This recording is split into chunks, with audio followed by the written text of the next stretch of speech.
থেকে প্রথমত হচ্ছে নিরাপত্তার যে ব্যাপারটি আপনি বললেন, আসলে নিরাপত্তা দেওয়ার দায়িত্ব সবসময় রাষ্ট্রের। আমরা গোপালগঞ্জে গিয়েছিলাম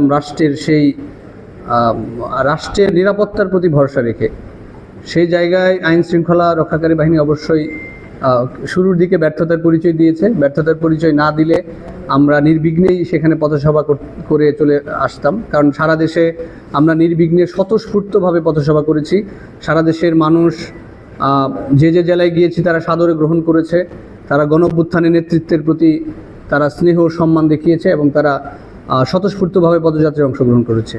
তো গোপালগঞ্জ বাংলাদেশের একটি জেলা, আমরা সেই ধারাবাহিকতায় গোপালগঞ্জে আমাদের পূর্ব ঘোষিত প্রোগ্রামে গিয়েছিলাম, কিন্তু সেখানে অনাকাঙ্ক্ষিত ঘটনা ঘটেছে, যেটার ব্যর্থতা তো অবশ্যই আইন শৃঙ্খলা রক্ষাকারী বাহিনীর রয়েছে। কারণ আমরা তো তাদেরকে যথাযথ যে প্রক্রিয়ায় যেভাবে জানানো দরকার, রাষ্ট্রের একজন নাগরিক, রাষ্ট্রের একটি রাজনৈতিক দল হিসাবে আমরা জানিয়েছি। জামালপুরের সেভাবেই আমরা এখানে যারা আইন শৃঙ্খলা রক্ষাকারী বাহিনীর দায়িত্বে রয়েছেন তাদেরকে ইতিমধ্যে জানানো হয়েছে। তাদের সাথে একাধিকবার আমরা মিটিং করেছি প্রোগ্রামের বিভিন্ন বিষয়াশয় নিয়ে।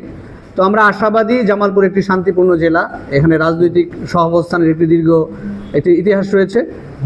সেই ধারাবাহিকতায় জামালপুরে গণঅভ্যুত্থান থেকে গড়ে ওঠা দল জাতীয় নাগরিক পার্টি আমি মনে করি নির্বিঘ্ন এবং খুবই স্বতঃস্ফূর্ত একটি প্রোগ্রাম আমরা আশা করছি।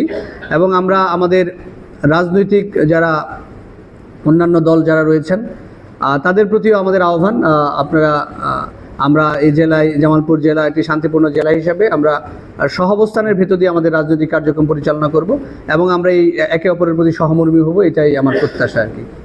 আর সাংবাদিক ভাইদের যে ব্যাপারটি বলেন যে কানেক্ট করার ব্যাপার বা যোগাযোগের ব্যাপার, আসলে আমরা আমাদের সমন্বয় কমিটি যেটা হয়েছে সেটি খুব বেশি দিন হয়নি, এরপরেই জুলাই পদযাত্রাটি শুরু হয়।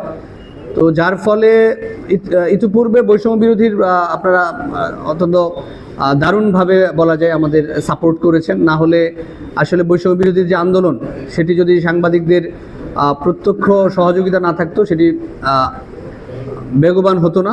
অবশ্যই আপনাদের সহযোগিতা ছিল। এরপরেও বৈষম্য বিরোধীর নানান কার্যক্রমে আপনারা সমর্থন দিয়েছেন, সহযোগিতা করেছেন।